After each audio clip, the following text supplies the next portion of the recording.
Who would win in a fight, Aang or Unulaq? I saw a point be made the other day. It was saying that Aang would absolutely decimate Korra's villains, but that Korra would do really well against Aang's villains. That in Aang's timeline, they needed an avatar like Korra, and then in Korra's timeline, they needed someone like Aang. While I do prefer Aang over Korra, and I stand by that, I do also love Korra. So, this is my non-objective as possible opinion on how I think this fight would have gone. I am not of the belief that Korra is a terrible avatar. I'm of the belief that Aang is that exceptional of an avatar. I think Korra is on the same level as all the past avatars, whereas a lot of people think she's the fall off of avatars. I think Aang is just that much of the GOAT, and I know that's glaze, and I stand by it, because I don't think it's glaze. I don't know it, I guess.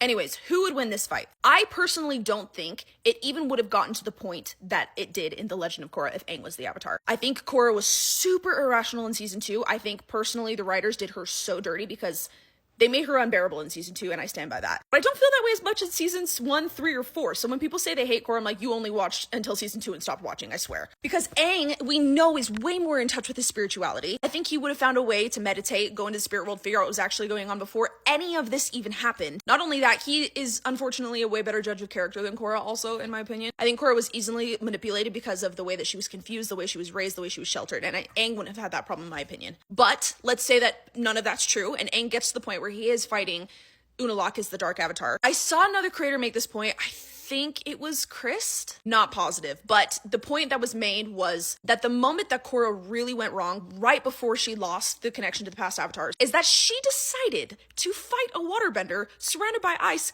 with water when she's the avatar and has 3 extra elements she can use. But this is another place that I think Aang is a bit above Korra in, and that is battle IQ. I think Aang is a little bit more intelligent when it comes to that because he's had a little bit more experience from the time he was young, whereas Korra was just sheltered and she just had like normal people fighting her, right? Because I don't think Aang would have made that mistake. Plus, his element wasn't water like Korra's is, right? Like Korra's base element was water. So for that reason, I again stand by the fact that I don't think Aang would have lost connection to the past lives, and I think he would have beat Unulaq. Let's say everything I said is off and none of it's true. This is why I still think Aang would have had a more favorable outcome than Korra. Because if worse comes to worse, Aang is on the exact same level of Korra. He makes every single mistake the exact same way she did. At the end of the day, Aang still would have had Katara, Toph, and Zuko backing him, not Mako and Bolin. Sue me, but that is where you cannot compete Aang or Korra.